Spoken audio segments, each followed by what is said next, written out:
In today's video, I want to share with you why your fashion brand needs to be hosting online shopping events.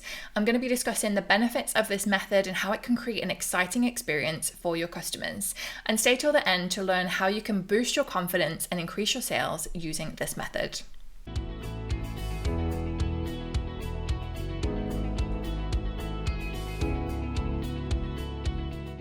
Welcome. If you're new here, I'm Vicki, founder of the Fashion Business Coach, and I help fashion brands to strategically scale their business and grow their profits. As I mentioned in the intro, today I'm going to be covering live shopping events and why your brand needs them. Now, you may not have heard of this concept before because honestly, not a lot of people are doing it, which is exactly why I wanted to share it with you today. So what is a live shopping event? As the name suggests, it's a live event. We're going to be using a social media platform of your choice, wherever your prominent followers hang out, and using that to host this event. We're calling it a shopping event because it's exactly that. We're going to be showing our products, explaining the benefits of the product, why the customer should buy them, answering questions about those products in real time, perhaps even offer a sneaky discount for people purchasing on the day as well, and just using it as a way to increase engagement and as a way to really get more sales because of people understanding more about the products, why they want them, and honestly, just the energy of an online event, a live event, can really help to increase sales as well. So there's quite a lot of things that we can do with this sort of event. So just to cover some more of the benefits, one big one is that real-time connection with customers. Now, you may have heard me say before that the biggest thing about selling online is building trust. People buy from people they trust, people buy from people they like. And how is someone going to trust you and like you if they've never seen your face, never spoken to you, and if you've been kind of hiding behind social media and hiding behind your computer? You need to show up as a business owner or someone on your team, certainly, because we want people to know we care about them. We care about them as a customer. We're not some bigwig CEO sitting in our office, in the our fancy corner office, just counting how much money we've earned from them. We want them to know that we care about them. We want them to know how much effort and consideration we've put into our products so that they are perfect for our target customer. So showing up, having those conversations with people in real time is really, really powerful. And we can really build on the momentum of the energy that we bring and the conversations that are happening to also build more relationships and make sales on the day and beyond. The second reason I want to share with you why these events are so powerful is just being able to showcase your products in a new way. And let me ask you this.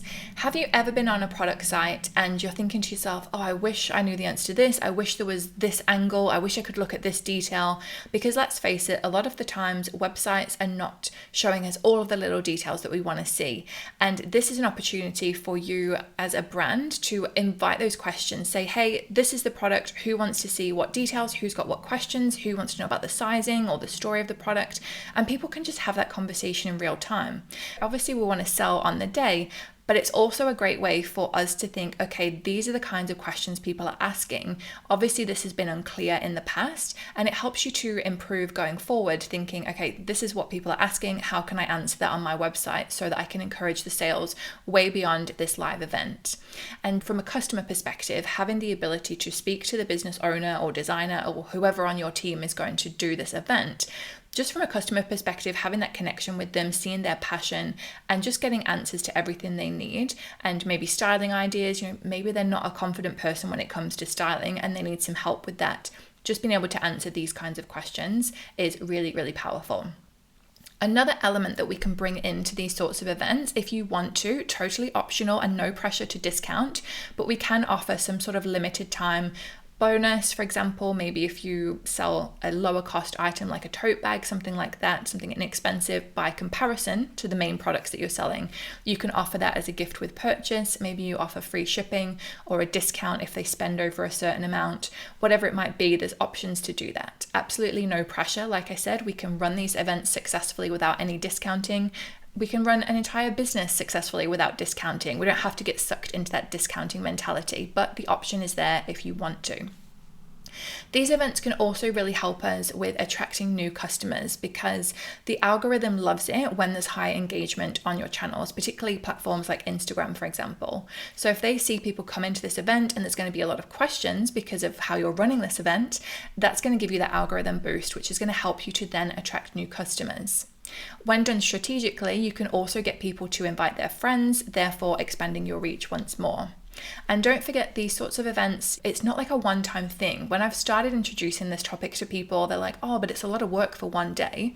For one, yes, having a successful business is work. But second, that's very short-sighted thinking. We need to be thinking, okay, this is what we're benefiting from on the day. Maybe that increased sales for sure, but also the idea of building that connection.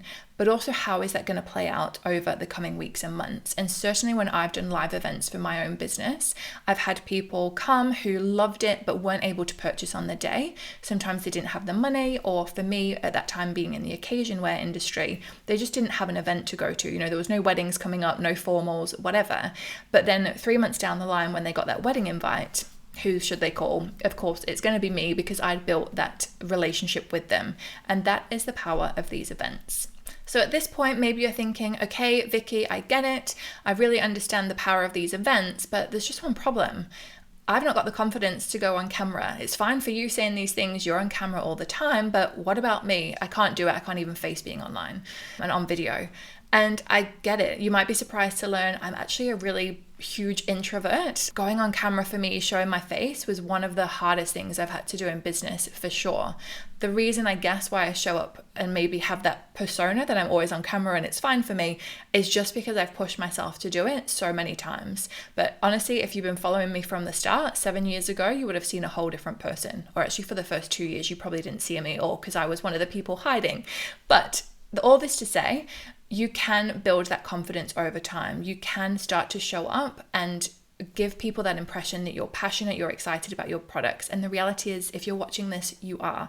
You know, I know all of you in this community are really excited to deliver great products, great service to your customers, and build an amazing brand. And the reality is, we just need to let that show, and we just need to do a little bit of practice. One thing that helped me at the start, for example, was having video calls with friends and family, just to familiarize myself with talking to the camera and having that interaction with someone when they're not physically here. You can also practice just recording yourself, again, to get familiar with the idea of recording before you go live, and just start practicing things. And that really takes the pressure off, because you know, if it goes wrong, you can just, you don't have to show it to anyone. It helps you to just start to build that confidence. And something else that I will say is, even when it does go wrong, and even when you are live, it actually often works in your favor, because it shows you as a human. You're not the bigwig in the corner office who doesn't care about anyone and is just like really money oriented. People see that you're a real person, and that really helps you to connect with them more naturally. If you want to, I've said at the start many times, like, oh, I'm so excited you're here. I'm a little bit nervous, but bear with me, and things like that. And it really pays, I think, to be open and honest with people.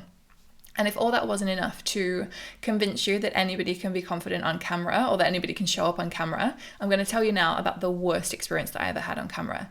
So I was doing a live event, and I literally threw up in the middle of it.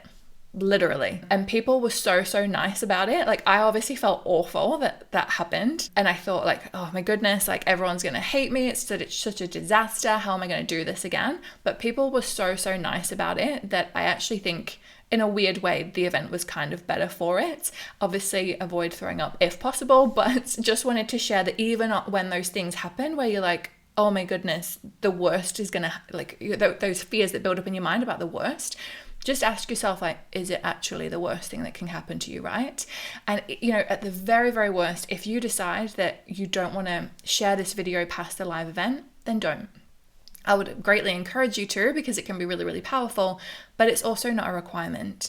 At least give it a try and see how you feel, because the power of these events is so huge. As we said at the start, not many people are doing this, and it's such a great opportunity for you to step in and you to really give your customers this kind of excellent experience, and really all the benefits we've talked about are huge, but you've got to actually show up and do it. If this has got you interested in the concept of live events, and you want to get some more confidence tips to help you through it, you want to know all of the ins and outs of organizing the event, what you need to do before, during, and after to capitalize on the visibility you get and the sales opportunities that you get, I would love to invite you to join me in my live event. Yes, there'll be a replay, and I'm going to be covering everything you need to know to host your very own live shopping event. So I'll pop the details for that one below this video, and if you've got any questions, you can reach me at contact at thefashionbusinesscoach.com. Thank you everyone for watching today. Have an amazing week, and I'll see you next time, hopefully at our live event next week. Take care everyone. Bye.